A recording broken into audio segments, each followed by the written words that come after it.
J'ai rencontré Georges lorsque j'avais 20 ans et lui il en avait 50, il était de loin l'aîné de ma mère, cette dernière n'avait que 46, mais à voir Georges. Mince, il ne faisait pas cet âge, c'était un homme plutôt soigné, gentle, beau, élégant et très riche bien qu'il faisait très jeune, j'aimais surtout son côté maniaque. On les appelle des sugar daddy.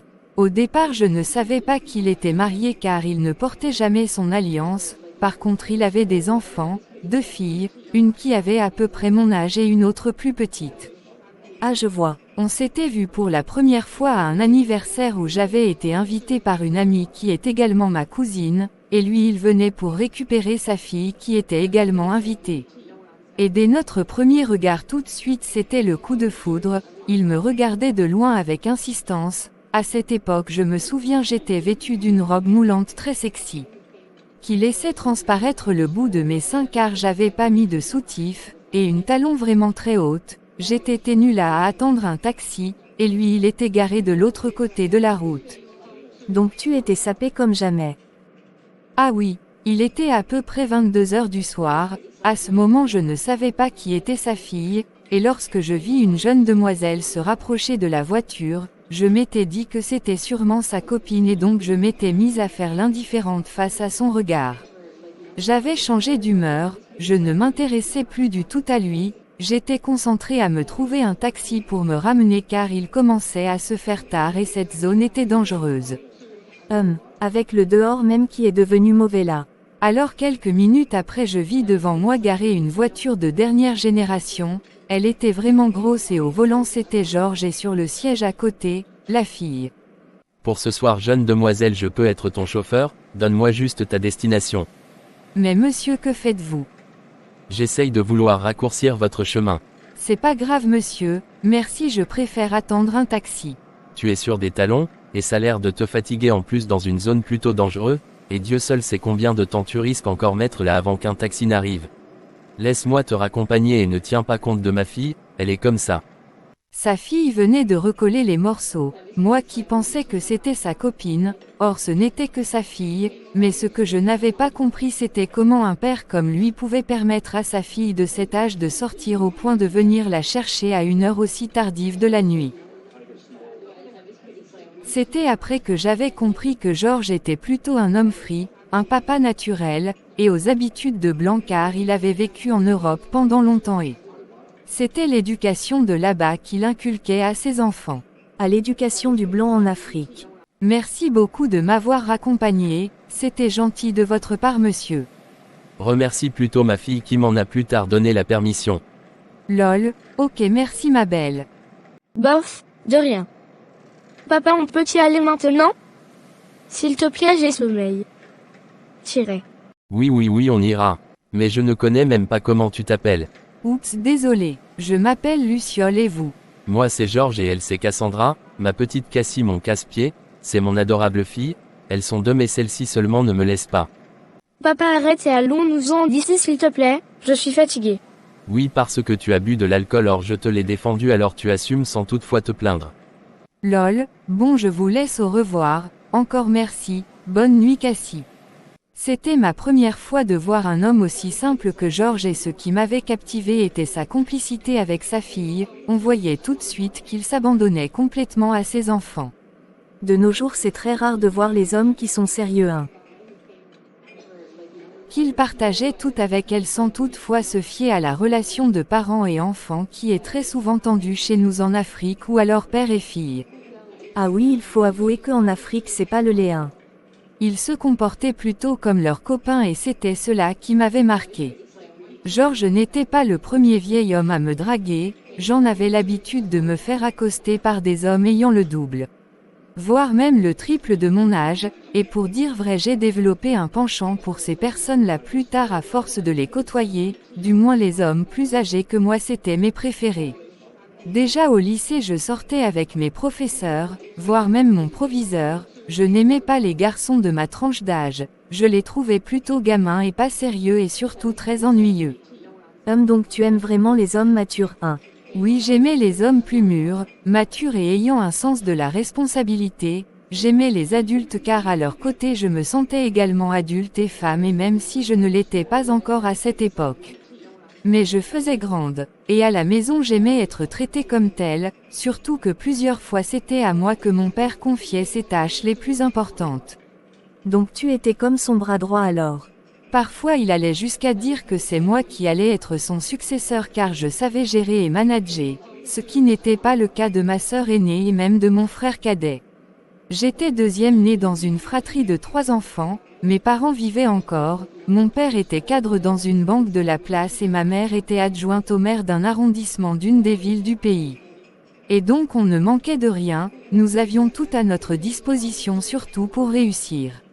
Ma mère ainsi que mon entourage avaient remarqué que je n'avais pas de jeunes copains, mes amis garçons variaient entre 25, 28, 30, et mon meilleur ami en avait 30, Rulio. Assez souvent bien d'avoir les amis garçons. Mon père l'aimait bien car c'était le fils de son collègue qui l'avait aidé à avoir le poste qu'il occupait à la banque, il pensait même qu'on allait se marier une fois que j'aurais atteint un âge idéal mais non. Rulio était comme un frère, et surtout qu'il était fiancé et sa fiancée vivait à Londres, et tout était déjà préparé pour leur mariage une fois son retour. Oh là là! Le meilleur jour d'un homme et d'une femme. Je n'avais pas d'amie-fille car une fois que je me liais d'amitié avec une fille, elle finissait par être jalouse de moi et ça créait des problèmes, et donc amitié-fille et moi j'avais arrêté et je n'avais conservé qu'une seule. Aurélie qui était d'ailleurs ma cousine, on s'entendait plutôt bien car déjà on avait les mêmes goûts et styles d'hommes, moi j'aimais les hommes âgés, elle également mais à la différence que elle c'était pour de l'argent qu'elle les fréquentait. Car elle sortait également des jeunes de sa génération par contre moi, c'était de l'amour, je les aimais parce qu'ils savaient respecter la femme, la protéger prendre soin de la femme. Ah oui, ils savent entretenir bien des femmes. Valoriser la femme et l'aider dans sa vie future avec des conseils et plein d'autres. Après ma première rencontre avec Georges je pensais à lui chaque jour, son sourire était resté gravé dans ma mémoire. Sa voix et ses manières, j'avais envie de le revoir, mais je ne savais pas comment faire, j'en avais parlé à Rulio tout d'abord.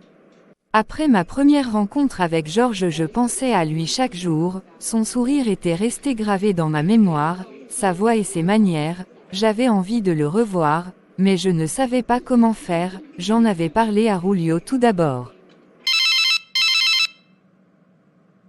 Arrête de te moquer, oh j'aime pas ça. Je t'appelle pour te parler de quelque chose et toi tu commences seulement à rire. Parce que je sais de quoi tu veux me parler, tes appels de 2 heures du matin ne concernent qu'une seule chose, un homme que soit tu as rencontré, soit avec qui tu flirtes, et comme d'habitude les vieux. Oui on ne change pas l'équipe qui gagne. Ouais c'est ça, allez va-y, il s'appelle qui?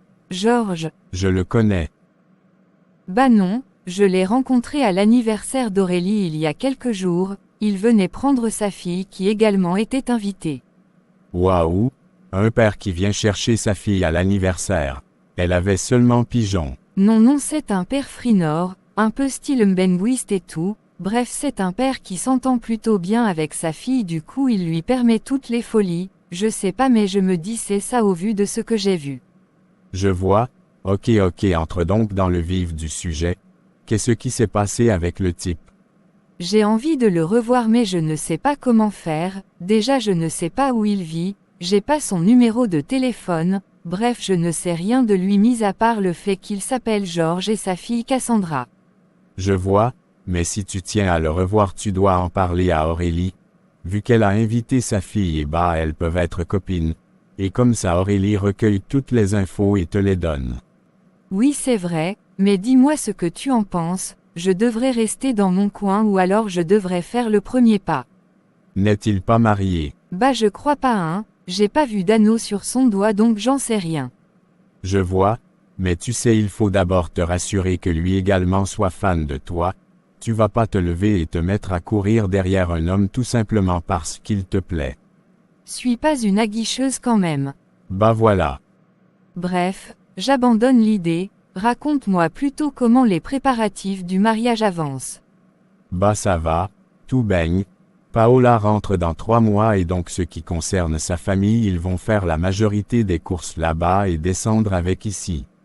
Ah d'accord, Je vois, c'est super alors, et comment va Austin? Il va bien.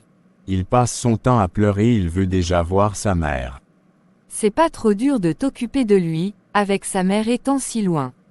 6 mai après le mariage, on fera le regroupement familial et après basta, on partira tous. D'accord, ok. J'avais décidé de ne pas chercher Georges, je commençais même déjà à l'oublier, je ne pensais plus à lui, et j'avais décidé de ne plus en parler à Aurélie. Mais seulement j'étais loin de savoir que 3 mois après une histoire d'amour allait naître entre lui et moi. Avec Aurélie et Rulio on s'était rendu dans un petit magasin de marque pour faire des achats, le mariage de Rulio était dans 2 semaines et je n'avais pas encore de tenue de l'église et de la soirée. Alors j'étais dans les rayons en train de regarder quelques tenues à petit prix, lorsqu'une voix résonna derrière moi. Choisis celle-là, je la trouve très jolie et avec tes courbes, elle t'ira à merveille. Ah c'est vous, bonjour monsieur Georges. Comment tu vas ma Luciole? Je vais bien merci et vous? Super super super, je vois que tu es en plein shopping. Bah plus ou moins, mon meilleur ami se marie dans 2 semaines et j'ai pas encore de tenue pour l'occasion, du coup j'essaie de me trouver quelque chose. Ah d'accord je vois, mais j'espère que tu prendras cette robe hein, elle est très belle, j'aime et c'est pas n'importe quoi hein, touche la matière, elle est parfaite. Oui mais elle n'est pas à mes moyens, elle est beaucoup trop chère, mon budget est serré. Elle coûte combien? Fais-moi voir. Ah mais c'est pas si coûteux que ça, bon ok je te l'offre. Quoi? Vous êtes sérieux là? Bah ouais, c'est ton meilleur ami qui se marie et donc tu dois être très belle, à cet effet je t'offre cette magnifique robe. Waouh, merci monsieur Georges. Je t'en prie, allons y à la caisse, ou tu voulais autre chose? En fait cette robe c'est pour la soirée mais je vais continuer de regarder car il me faut une autre tenue pour l'église et je crois que je vais prendre cet ensemble tailleur que j'ai premièrement vu. Vu que vous payez pour la robe, je vais pouvoir me payer cet ensemble. Super, prends-les et allons y à la caisse alors. C'était là ma 2e rencontre avec Georges et il n'avait pas du tout changé, toujours aussi généreux, et aussi bel homme et très élégant. Rulio et Aurélie étaient juste surpris, ils avaient fini déjà et ils m'attendaient à l'extérieur, tandis que Georges et moi on s'échangeait les numéros, sur le champ je le voyais enregistrer, ma Luciole, dans son iPhone X. Voilà, maintenant j'ai ton numéro, et t'as le mien, tu m'appelles quand tu veux ok. 1 euro, 2H, 5H, 7h même 4h ça dépend de toi je serai disponible ok. Bien ok, merci, va falloir que j'y aille, mes amis, eux, doivent s'impatienter. Ok, vas-y, tu peux m'appeler à ton arrivée chez toi. Je le ferai, merci beaucoup. C'était un homme charmant, toujours souriant, et très blagueur, j'étais très contente pour mes vêtements, c'est clair j'allais être très belle à ce mariage. Comme tu connais t'habiller là. J'avais raconté à mon meilleur ami tout ce qui s'était passé, il était juste mort de rire, et lui également avait confirmé que Georges était un bel homme car il l'avait vu mais de loin. Ouais, surtout avec sa petite barbichette il n'est pas mal, mais il n'est pas aussi vieux que ça hein, sauf si c'est l'apparence. Ce qui est sûr s'il est âgé je t'en parlerai. Tes yeux brillent on dirait étoiles, tu es toute rouge. Celui qui est censé avoir les yeux qui brillent c'est toi, tu te maries dans quelques jours hein, blog de Mitch. Blog de Mitch avec Georges on s'appelait tous les matins et tous les soirs à son retour du boulot. À chaque fois qu'il m'appelait, je laissais transparaître un sourire sur mon visage, c'était le seul appel qui me rendait heureuse, ma sœur l'avait d'ailleurs remarqué. Tu ne veux toujours pas me parler de lui. De qui? De cette personne qui égaye toujours tes matinées et tes soirées. C'est ça même, pardon laisse-moi m'apprêter je suis déjà en retard pour l'école. Tu rentres à quelle heure? Je ne sais pas. Pardon il faut rentrer tôt, les parents voyagent ce soir et ils doivent laisser quelqu'un à la maison. Mais Junior sera là Nord. Est-ce que c'est sûr? En tout cas je ne sais pas à quelle heure je vais rentrer après mes cours. Georges devait passer me chercher, car il me disait qu'il avait très envie de manger du poisson et voulait que je l'accompagne, sans hésiter j'avais accepté, et une fois mon cours terminé. Je l'avais appelé et il était passé me chercher, 1 heure après et nous nous sommes rendus à la base navale pour manger du bon poisson. J'aime venir ici parce qu'on le fait très bien. Ah, c'est pas mal, tu es la première personne qui m'y amène et j'aime, c'est très bon. Alors là, sache qu'on viendra très souvent, hein, si t'es partante bien évidemment. On verra bien. Tu es censé rentrer à quelle heure? Dans 1 heure maxi. Bien, on va se dépêcher alors, faut pas que tu te fasses engueuler par papa ou maman. Je savais que mes parents n'étaient plus à la maison, mais c'était pas pour autant que je devais me montrer vulgaire, je tenais à rester la fille de famille afin de faire bonne impression. Ah, je comprends. Genre la fille à maman. Même si j'avais la possibilité de rester avec lui jusqu'au lendemain, je ne le voulais pas. Car j'étais extrêmement fatiguée. Notre relation était toujours superficielle, jusqu'au jour où, Georges devait voyager pour Manfé, une ville située dans la région du sud-ouest du Cameroun. Il m'avait parlé de son voyage et il en avait pour 2 semaines, je me sentais déjà triste à l'idée de ne pas le voir pendant ces 2 bonnes semaines. Tes parents acceptent que tu fasses des voyages seuls. Si c'est un voyage avec des personnes qu'ils connaissent, ils acceptent sans problème, au cas contraire je dois beaucoup les convaincre avec des mots justes. Je vois, et donc tu pourras pas m'accompagner. Voudrais-tu que je t'accompagne? Si tu le veux, ça me ferait plaisir et ça renforcerait peut-être nos liens. Commence d'abord par me dire ce que tu y vas pour faire. Juste pour quelques jours de vacances, un petit repos, j'en ai besoin, je suis épuisé moralement à cause du travail, mais pourquoi jusqu'à Manfé? Parce que ma petite sœur et son mari y vivent et ont construit un très grand château, je veux dire une très grande maison avec des dépendances, et à chaque fois que j'y vais, j'ai une dépendance pour moi tout seul, question de mieux me reposer, et il y a une grande piscine donc Waouh, je vois, en tout cas ok. Ok, tu m'accompagnes. Donne-moi 2 jours afin que je puisse convaincre mes parents de me laisser partir même si c'est un week-end. D'accord, ça me ferait beaucoup plaisir de t'avoir avec moi. Tu dis que quelle est la véritable raison du voyage? Papa, c'est une excursion, et à la fin on doit faire un rapport qui va entrer dans mon CV. Qui est, j'avoue que je ne comprends toujours rien. Et pendant ce temps qui vous prendra en charge? Tiret. Mais l'école Nord, tu fais comme si c'est la première fois que je pars en excursion. Mais là tu étais encore au lycée et j'avais accepté à cause des surveillants, parce que j'en connaissais, mais là c'est déjà l'université. Penses-tu que s'il t'arrive quelque chose, ils vont assumer? Tiret. Bien sûr que oui, WEEERRRPA. Et c'est pendant combien de jours? Tiret. Juste 2 petites semaines. Tu es folle, hein? Papa, c'est l'excursion, hein, on aura droit à une formation de nos différentes filières, ils vont nous loger, nous nourrir, nous soigner. C'est ça même, et dans tout ça ils ne demandent rien. Si, juste 20 000 francs c'est tout. Je savais que ce n'était pas gratuit, on paye la pension, on doit encore payer les bêtises comme ça, tu es même obligé de partir là-bas? Tiret. Papa, tous les étudiants partent, tu veux toujours qu'on se moque de moi. C'est ça même, en tout cas j'ai compris, mais vraiment moi je ne suis pas d'accord, hein, votre école là me prend trop d'argent, c'est les dernières fois comme ça. Ok chef, ça n'avait pas été facile mais j'avais réussi, j'étais si contente, j'imaginais déjà dans ma tête comment allaient se passer ces 2 semaines aux côtés de Georges. Vous les femmes avec les mensonges, hein. Tous 2 dans la même pièce, car c'est clair on allait vivre ensemble, mais dormir ensemble. L'agent savait rien. Après que mon père m'a donné les 20 000, je l'avais rapidement appelé pour lui donner la bonne nouvelle. Oui, allô? Oui bébé, papa a accepté, youpi. Ah mais c'est cool, super, je passerai donc te chercher demain matin. Non, c'est mieux qu'on se prenne devant l'école. Ok d'accord, c'est comme tu veux, suis en train de faire ma valise, je te rappelle plus tard alors mon cœur.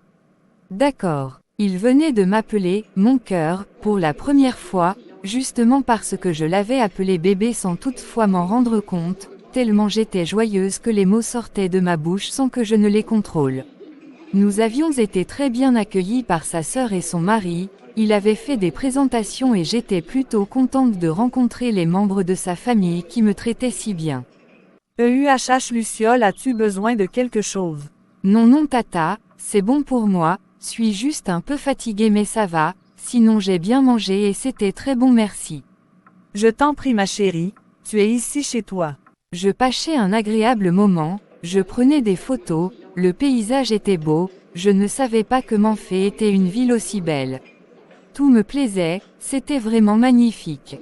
Un soir alors que je m'étais réveillée, je n'avais trouvé personne dans les environs, je m'étais rendue dans la grande maison, il n'y avait personne non plus.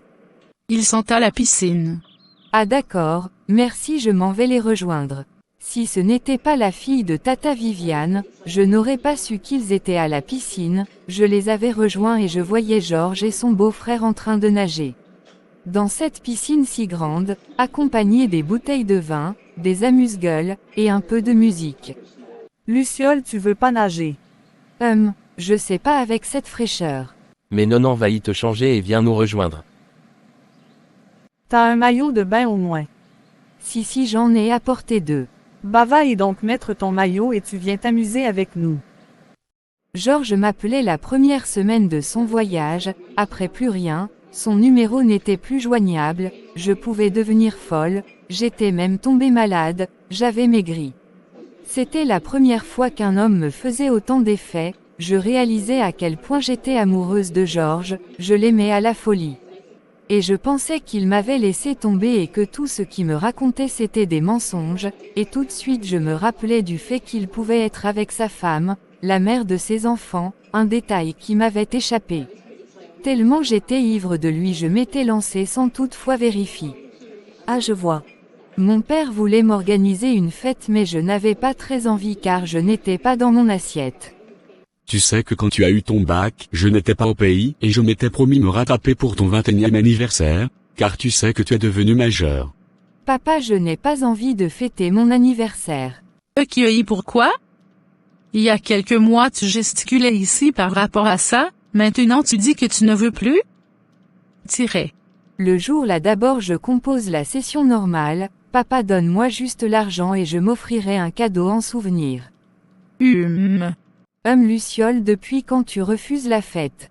C'est obligé, je n'ai pas envie, c'est tout. Chérie, tu en penses quoi? Ah, si elle veut son argent, donne-lui une or, c'est son anniversaire donc c'est elle qui décide de ce qu'elle veut faire et si elle ne veut pas fêter c'est son choix. D'accord. Je te donnerai donc 100 000 francs demain et tu feras de ça ce que tu voudras. Merci papa. Je n'avais envie de rien du tout, je n'étais pas bien dans ma peau pour organiser quoi que ce soit, avec cet argent j'avais pensé à m'acheter un nouveau téléphone. Encore un nouveau téléphone, Luciole. J'avais raconté ma situation à Rulio, car j'avais besoin de parler à quelqu'un, et il était le meilleur en matière d'écoute. Tu fais quoi? Je suis au volant, je sors du boulot et toi? Suis couché, comment va Austin? Il va bien, il est avec sa maman, tu tiens le coup. Ton sugar daddy n'est toujours pas de retour. Sugar daddy hein, j'aime pas trop cette expression. Aka, il est rentré ou bien? Je m'en doutais bien, quand t'es avec lui on ne te sent pas. Tu m'amuses hein, en tout cas, il n'est pas rentré et j'ai plus de ses nouvelles depuis plus de 2 semaines. Comment ça, il ne t'appelle plus? Non, et ça m'inquiète énormément. As-tu essayé de l'appeler toi? Si mais ça va directement sur le répondeur, il n'est pas joignable, je pense à la question que tu m'avais posée. Laquelle? Concernant le fait que et s'il était marié, et qu'il était avec sa femme. Vous n'en avez jamais parlé. Non, on n'a jamais évoqué le sujet et je ne lui ai jamais posé de questions par rapport. Bah tout ce que je peux te dire alors c'est de rester calme, et attendre son retour. Il te donnera sûrement une explication. Il ne faut pas que tu te fasses un mauvais sang, il a peut être des ennuis. On ne sait pas, faut être patiente, tu m'as toi-même dit qu'il t'aime, du moins que tu le ressens. Oui, et durant les 2 semaines qu'on a passées ensemble à Manfait on s'est super bien rapprochés et c'était bien, il n'arrêtait pas de me dire qu'il m'aimait et tout. Il me choyait et même la première semaine qu'il est parti, il m'appelait constamment, m'écrivait, il m'envoyait des photos, du coup je n'ai pas suspecté la présence d'une autre femme dans sa vie. Il était entièrement disponible, du jour au lendemain comme ça il disparaît, franchement je sais pas quoi penser. Reste juste calme, ne va pas te prendre la tête. Il a une explication et attends juste.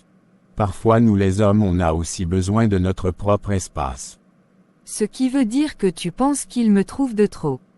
Ce n'est pas ce que j'ai dit WER qu'est Lulu. Bref, reste calme, pense à autre chose. Justement c'est difficile Rulio, je l'aime tellement, je crois que je suis amoureuse de lui. Ça se ressent? As-tu parlé de lui à tes parents? Non non, non. Tu devrais pourtant, étant donné qu'il est plus âgé que toi et tout, on ne sait jamais ce qui peut se passer. Déjà c'est pas un homme mal intentionné, sinon je l'aurais su lors de notre voyage. Nous sommes allés et nous sommes rentrés sains et saufs, et dans sa façon de faire il n'a pas l'air d'un malhonnête. Ok, si tu le dis alors. Mais pense à en parler pour que ce soit plus facile pour toi. Tu n'es plus une enfant et je suppose que ta mère comprendra, faut juste savoir comment le lui dire, c'est tout. Et comme ça de son côté elle pourra préparer son mari à ça. C'est pas faux, en tout cas ok, je vais y penser. Bien. Et comme j'ai dit, reste calme, je te rappelle tout à l'heure. Ok mon chéri, merci beaucoup, bisous à Austin et Paola. Je t'en prie mon bébé. Je craignais juste que pendant mon séjour au village, Georges également soit de retour, et c'est ce qui s'était passé, alors qu'on était en pleine cérémonie de prière pour ma grand-mère. Bonsoir mon trésor. Bonsoir Georges. Comment tu vas? Je vais bien merci. Je sais que tu es très fâché, et pour te demander pardon j'ai besoin de te voir, car j'ai des explications à te donner. Je suis vraiment désolé, je t'envoie ma voiture avec le chauffeur. Il passe te prendre, il t'amène chez moi, c'est possible. Je ne suis pas à la maison et je ne suis non plus à Douala. Où tu es? Dans mon village et j'en ai pour un mois. Mon Dieu, mais qu'y a-t-il au village? Ma grand-mère est malade et nous sommes venus pour être près d'elle. Ah d'accord, je vois. En tout cas c'est pas grave, j'attendrai ton retour bien sagement. Ok. Tu fais quoi actuellement? Je sors de la prière, on priait pour elle. Ok, je te laisse alors, je te rappelle plus tard, bisous, je t'aime. À tout à l'heure. Je lui montrais que j'étais vraiment fâchée, mais dans mon cœur j'étais très contente d'entendre de nouveau sa magnifique voix rauque. Je commençais à simuler un palu, car mon père devait rentrer et je voulais rentrer avec lui. Luciole, qu'est-ce qui ne va pas? Tiret. Je ne me sens pas bien maman. Mais tout à l'heure tu allais bien or? Justement, tu sais que moi mon palu arrive comme ça, sûrement c'est l'atmosphère maman, je ne suis pas habituée, j'ai très mal à la tête et au ventre. Ça c'est le palu, c'est pas la typhoïde là qui revient comme ça? Tiret. Va falloir la ramener à l'hôpital pour des examens. Dans ce cas je serai obligé de rentrer avec elle et toi tu vas rester avec les autres. Oui, tu as mangé quoi pour avoir mal au ventre? Tiret. Je ne sais pas. Oui, parce que tout ce que vous voyez, vous mangez seulement. Mais on est au village nord, tu veux alors qu'on fasse quoi? Moi je suis seulement fragile. Ton corps est d'abord comme un labyrinthe. Justement c'est pas de ma faute. J'étais contente parce que mon plan avait marché, tout le monde avait cru, un moment ma voix ne sortait plus, fallait être à fond dans mon jeu. Mon père se préparait pour son rendez-vous.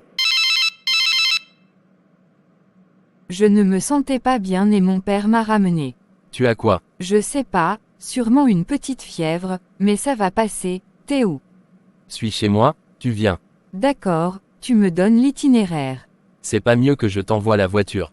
Non, je prendrai un taxi, t'inquiète pas, ça presse que mon père soit parti. J'attendis 45 minutes environ pour pouvoir partir à mon tour, je connaissais les sorties de mon père. Tout ce qu'il pouvait faire c'était de m'appeler de temps en temps pour savoir comment j'allais. J'étais arrivé chez Georges dans un quartier à Ngang. Il vivait dans une grande maison, c'était ma première fois d'y mettre pied. Bloc de Mitch, y avait des voitures un peu de partout, un grand jardin.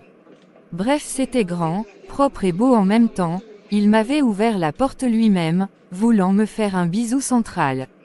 J'ai plutôt tendu ma joue, mais malgré ça il me prit dans ses bras et me fit un bisou dans le cou.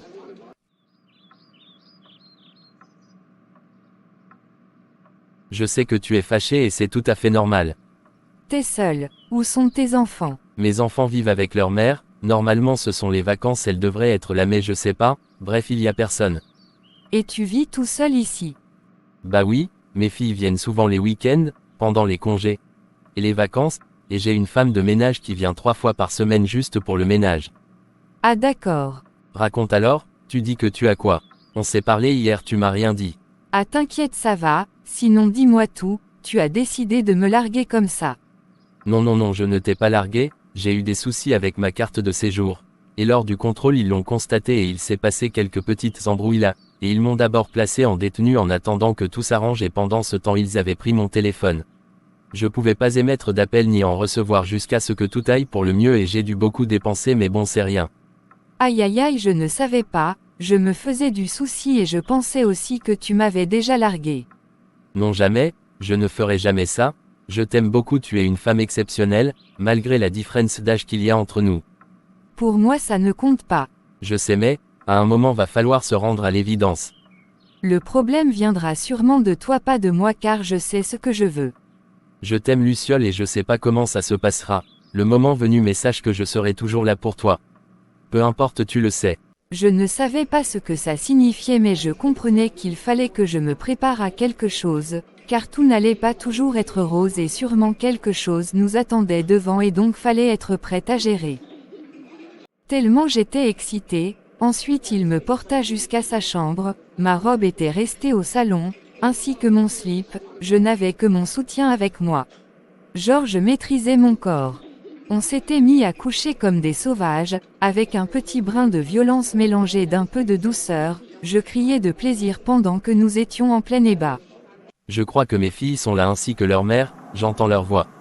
Et ok, et tu vas faire comment? Tu vas les rejoindre. Bien sûr.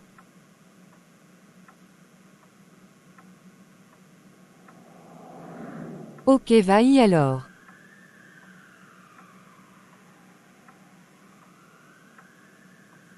C'était avec une gorge serrée que je lui avais demandé de me laisser et aller voir ses filles et leur mère. Mais j'avais pas de choix, même si notre moment avait été perturbé, je me disais on allait se rattraper sans savoir ce qui m'attendait. Attends-moi là, ok, je reviens. Je crois que ma robe et mon slip sont restés au salon. Aïe aïe aïe, oh là là, bonne ok, reste là j'arrive, mets une de mes chemises ou un t-shirt et attends-moi là. D'accord. Je le voyais sortir de la chambre, mon cœur battait je ne savais pas pourquoi, mais je sentais que tout allait mal se passer, j'avais dès lors revêtu un de ses polos et je m'étais assise sur le lit. Toutes mes affaires étaient restées au salon, mon sac, mon téléphone et autres, et sans le vouloir j'entendais des cris provenant du salon. C'était sûrement sa femme qui lui faisait une crise, mon cœur battait tellement, car j'avais si peur, pourquoi m'avoir fait venir jusqu'à chez lui pourtant il est marié. C'était là ma question. Georges, qu'est-ce que ça signifie? Eh, pourquoi ne m'avoir pas appelé pour me prévenir que vous êtes en train d'arriver? Si papa. On t'a appelé mais tu ne décrochais pas, on t'a appelé pendant longtemps tu prenais pas le téléphone. Comment va-t-il savoir, si monsieur est occupé? Georges, ses vêtements sont à qui? Écoute, ne commence pas s'il te plaît. Oui papa, ces affaires sont à qui? T'es occupé? T'es avec qui dans la chambre? Je suis avec quelqu'un c'est tout, eh, allez ranger vos affaires dans vos chambres, et laissez-moi seul une minute avec maman. N'as-tu pas honte, que tes enfants viennent te trouver dans cet état? Quel genre de père es-tu? Tu ne changeras donc jamais. Quel exemple pour tes filles, quelle éducation pour tes enfants, regarde dans quel état est la maison. Si tu m'avais prévenu que vous étiez en train d'arriver, tout ceci n'aurait pas eu lieu, dis juste que tu l'as fait exprès car c'est ton habitude. Alors maintenant c'est de ma faute, fais-moi rire, et avec qui tu es? Ça ne te regarde pas, on n'a plus rien à faire ensemble alors ma vie privée ne te concerne pas, ne t'en mêle pas. Au cas où tu l'aurais oublié, je suis toujours ta femme et j'ai le droit de savoir avec qui tu traînes dans cette maison qui a été la mienne et qui est celle de mes enfants. Certes on n'est pas encore divorcé et que tu es toujours mon époux, mais tu n'es plus ma femme, tu as perdu ce rôle en quittant toi-même cette maison, c'est toi-même qui l'as voulu non? Alors c'est quoi ton problème? Je les entendais se disputer, j'avais juste peur que cette femme débarque dans la chambre et me découvre et fasse tout un scandale. Tu as de la chance, hein. Mais heureusement Georges avait pu gérer la situation et l'avait fait partir, plus tard il revint me trouver dans la chambre avec toutes mes affaires, il ferma la porte à clé. Ok. Ça va. À moi de te demander si tout va bien. Oui ça va. Et où sont tes filles? Et leur mère? Elles sont en train de ranger leurs affaires et leur mère est partie. Ok je vois, maintenant raconte-moi ce qui se passe avec leur mère, je l'ai suivi dire qu'elle est toujours ta femme, alors tu es marié et tu me l'as caché. Je suis en instance de divorce avec elle, c'est juste qu'au tribunal les choses traînent mais elle et moi il n'y a plus rien juste relation parents pour nos enfants. Mais elle parlait comme si vous êtes toujours ensemble, J'avais déjà peur, car j'ai pas pour habitude de sortir les hommes mariés. T'inquiète, tu dois t'habiller et on va aller au restaurant ensemble. Voici ta valise. Il y a quoi dedans? Des cadeaux à toi. À l'intérieur de la valise il y avait des chaussures, des vêtements, des parfums, et le meilleur de tout un téléphone, l'iPhone X de surcroît, et à ce moment c'était le X qui était à la mode. Et il me l'avait acheté, je n'arrivais pas à croire, j'étais tellement contente, je dansais dans tous les sens, il était juste là à me regarder, il était mort de rire. Merci beaucoup mon chéri, waouh!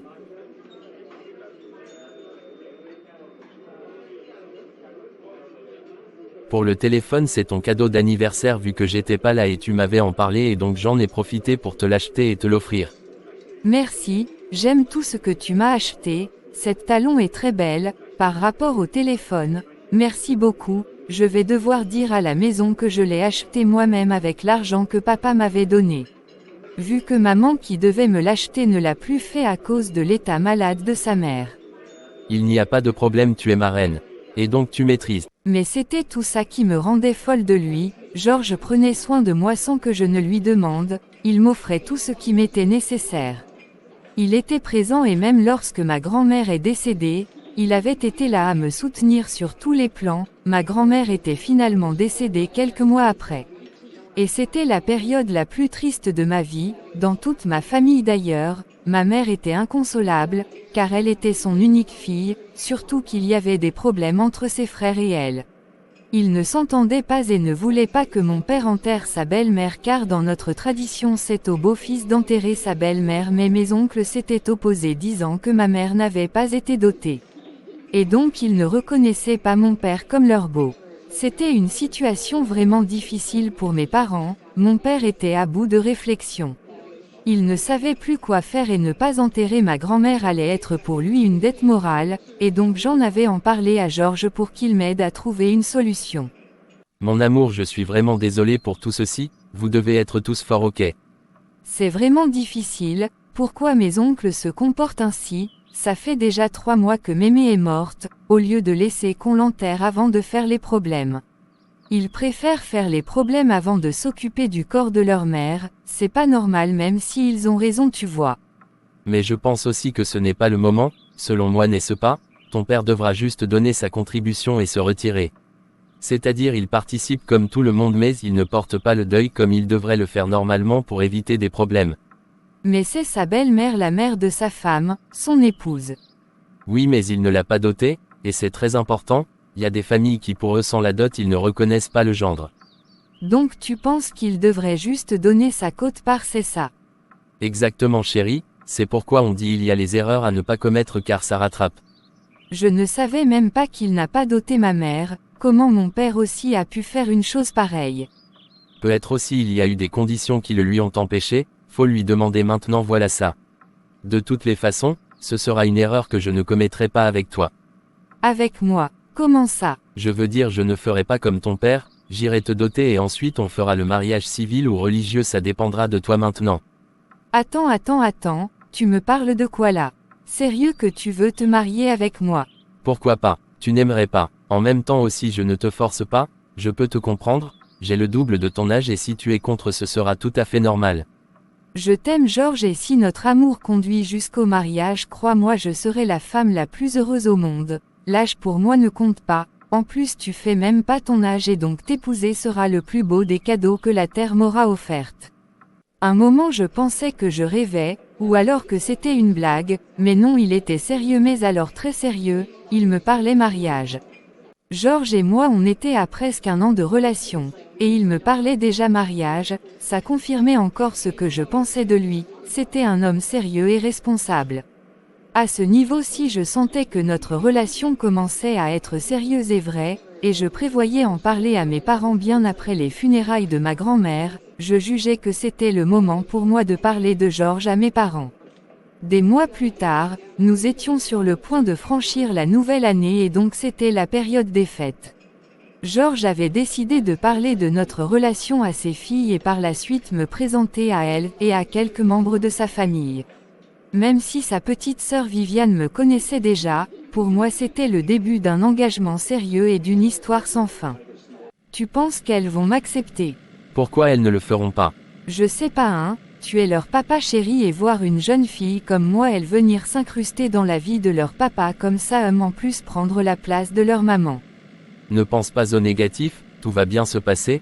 En plus elles ont compris depuis toujours que leur mère et moi c'est terminé et elles respectent cette décision. Et par rapport au divorce où tu en es?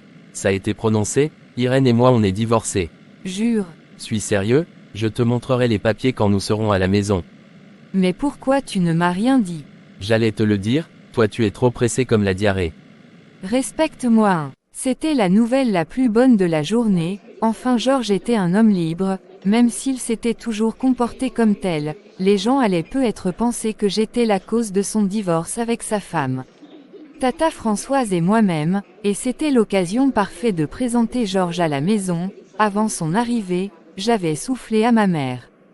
Quelques heures avant qu'il devait avoir une personne en plus et qu'il fallait qu'elle et papa soient accueillants. C'est mon copain. Ah bon? Donc tu as un copain?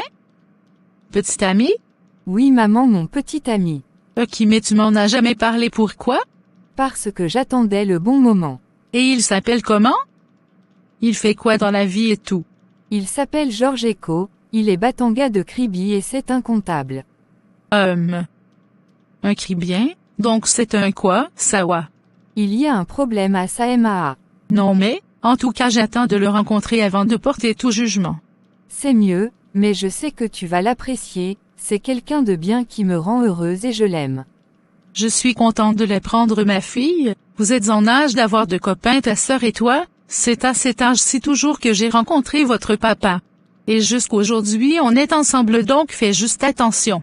Le moment était arrivé et j'attendais impatiemment Georges. Ma mère avait prévenu mon père de l'arrivée de mon chéri, tout le monde était déjà là. Le regard de mon père me terrorisait, ma mère qui n'arrêtait pas de me demander où il était, ma sœur qui n'arrêtait pas de me stresser avec ses questions. Je commençais même déjà à regretter de l'avoir invité, et au moment où on voulait passer à table, j'entendis le ronflement de la voiture devant le portail. Enfin il est là. On attend encore QUELQUN. L'ami de Luciole.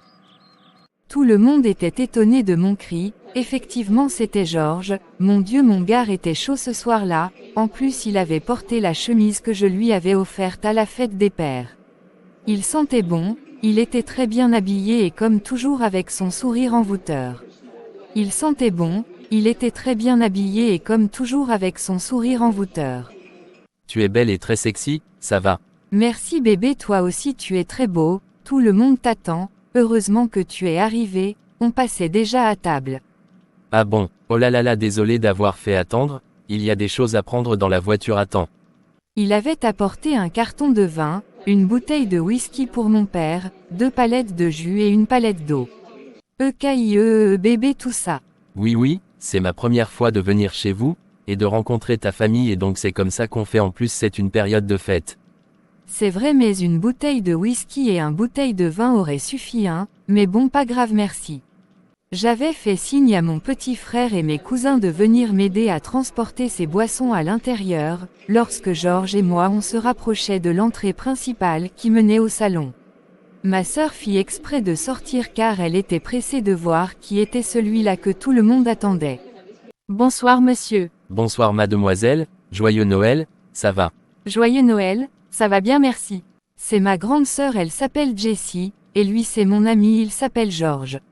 Enchanté Georges et sois la bienvenue. Merci, c'est également un plaisir. J'avais remarqué que ma sœur faisait une drôle de tête, je voyais même qu'elle avait envie de rire mais ce n'était pas mon problème. Pour moi son avis ne comptait pas, j'étais libre de choisir qui je voulais comme partenaire et j'étais prête à assumer. Nous étions arrivés à l'intérieur, tous les autres étaient déjà à la salle à manger donc obligés de les rejoindre. Mon père était assis à sa chaise de chef de famille, ma mère était assise à l'autre extrémité, tandis que les autres avaient occupé celle du milieu. J'avais remarqué les regards de tout le monde lorsqu'on se rapprochait. J'avoue que j'étais un tout petit peu stressée par la réaction de mon père, par contre Georges était plutôt zen, posé et toujours souriant.